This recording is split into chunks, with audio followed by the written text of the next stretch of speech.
Hey everyone, I'm going to do some scene reads from the Bones of Wrath Horrors. Out now as an ebook, but also available in Wrathbone Anthology 5, out now under my middle grade name of TK Wrathbone. Here we go with the scene read of Don't Feed After Midnight. Every day for the next week, Ryan diligently fed the plastic animals grass cuttings and dead ants by placing them in the tank each day, and each day he found them missing. He obeyed the rules and didn't feed after 6 p.m. or midnight, didn't get them wet and kept them out of the sunlight. And every day he took a picture of the scenes in the tank, but didn't notice much difference. Since the food disappeared, he was curious as to what was going on and set up a camera that he aimed at the tank on Friday night. On Saturday, the boys huddled around the tank and peered at the Jurassic land, trying to figure out if they'd grown. It's certainly not an inch, so that was a lie, Billy said, while they waited for Ryan to put the photos and film on his laptop. No, definitely not an inch, Teddy added. But something seems different. I just can't put my finger on it. That's the feeling I got, Ryan told him. I sensed there was something different but couldn't figure it out, so I took the pictures. Here we go. He brought up the first one on the screen and carefully forwarded through the week's worth of photos. The boys leaned in close to stare at the screen. Can't see any difference, Kobe said, and then thrust his arm forward, his finger pointing at the screen. Go back! To where? Ryan asked and clicked the back button. Those! Kobe eagerly leaned closer to the screen. Set up another screen so we can compare them side by side. He waited and leaned even closer. There, they moved. Did you move them? The other boys leaned in to look at what he was pointing to and noticed that the tiny plastic toys had indeed moved from their original spots to another. They had also grown, but not by much. They could have just moved every time he moved the tank to feed them, Billy argued. It's probably normal movement.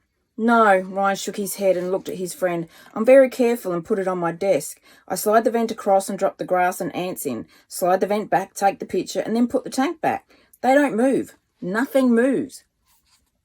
Well, they certainly have moved, Kobe pointed out, and have only grown, what, half a centimetre? Maybe I'm not feeding them enough, Ryan murmured. Maybe they need more food. Let's watch the video. He clicked on the file and up it came. Whoa!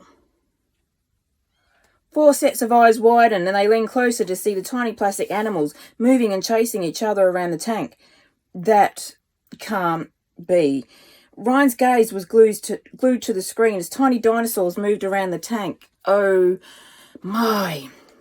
That cannot be real, Billy straightened and stared wide-eyed at the screen to the tank and back. Stared wide-eyed from the screen to the tank and back. It just can't be. You playing tricks on us, Ryan? No, dude, I swear I'm not.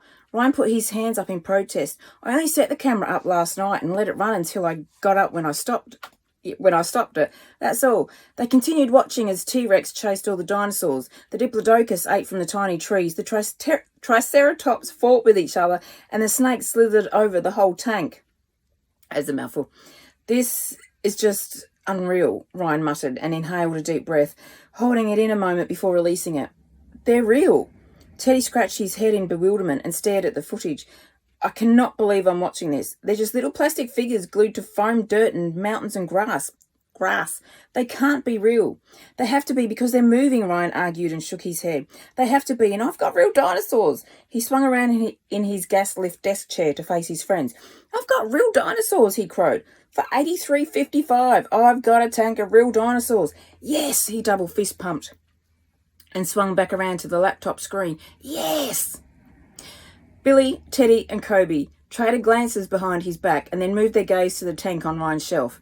Sea monkeys were weird enough and weren't actually real, but to have a plastic fish tank full of real live dinosaurs seemed all too unreal, too ridiculous, too fantastical, and way too unbelievable. There had to be something else going on, and maybe they should go back to the shop. Ryan shut down the file and sat staring at the tank. Maybe we should wait another week to see if they grow to an inch, and if not, maybe I need to feed them differently. And now I'm doing a scene read from Who's Your Werepuppy?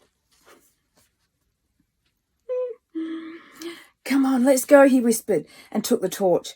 Aiming it at the door, he turned the knob as quietly as he could and slowly opened it until they clearly saw the staircase going up to the tower room. Randy shone his light around and saw the stairs leading down to the basement. Come on. He urged the others through the door, removed the key and closed it behind him. Let's go up first. He led the way up the old stone stairs, stepping quietly onto each, and made his way to the room at the top to find the door locked. "Try the key," Harrison whispered, and watched Randy slide the key in and turn it. It clicked, and Randy turned the handle with ease and swung the door in, flashing his light everywhere. He knew what was in there already, a bed on the mezzanine above them and a desk under the window. The walls were covered in scratch marks from all of his ancestors going batshit crazy. "Where's your dad?" Michael whispered, looking around. "He must have gone down to the basement," Randy murmured, not seeing his dad. But he did see an old piece of parchment on the desk under the window, illuminated by the full moon.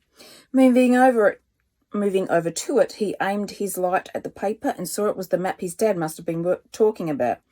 "It's a treasure map," he whispered excitedly. "I'm stumbling all over myself. This is so good." His finger tracing the pictures on it. "Here's the castle, the tower, the land," and he peered closely at the tower. "What's that?" "X marks the spot," Harrison joked and leaned over his shoulder. "Is that a dog?" "It can't be." Michael leaned over Randy's other shoulder and stared at the map. "Maybe it's a symbol we have to look for," he whispered, his eyes taking in all of the details. "Was there ever a guard dog here before? Maybe he was guarding the treasure."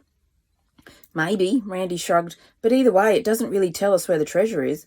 Seth had been staring at the wall under the mezzanine, looking at the scratch marks on the stones and brick. His hand absent-mindedly moved to one that looked like a hand, but its nail marks were narrower, deeper, longer. Drip. He felt the droplet on his head and moved his hand up to investigate. His eyes didn't take themselves from the wall. His brain thought there was a leak in the roof and the rain must be coming in, except it wasn't raining. It was clear and bright with a full moon shining in the windows. His head shifted and he looked up at his hand as more water dripped onto it, but the farther up his gaze travelled, the farther up he saw the marks, and all the way to the mezzanine, where there stood a hairy beast looking down at him, eyes flaming red, teeth bared and dripping saliva onto him. "Oh!" came out in a high-pitched squeak, and the other boys turned to look at him, saw him looking up, and looked up themselves to see the giant red-furred wolf snarling down on them, fangs bared.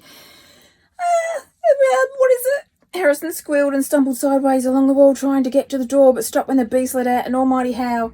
"Ah!" All four boys stumbled back against the wall, and the beast turned the growl into a howl. And that was a scene read from Who's Your Werepuppy, available in the ebook of The Bones of Wrath Horrors, or in Wrathbone Anthology 5, all out now under my middle grade name of TK Wrathbone. Large print paperback, trade paperback, hardcover, dust jacket hardcover, all at good online bookstores.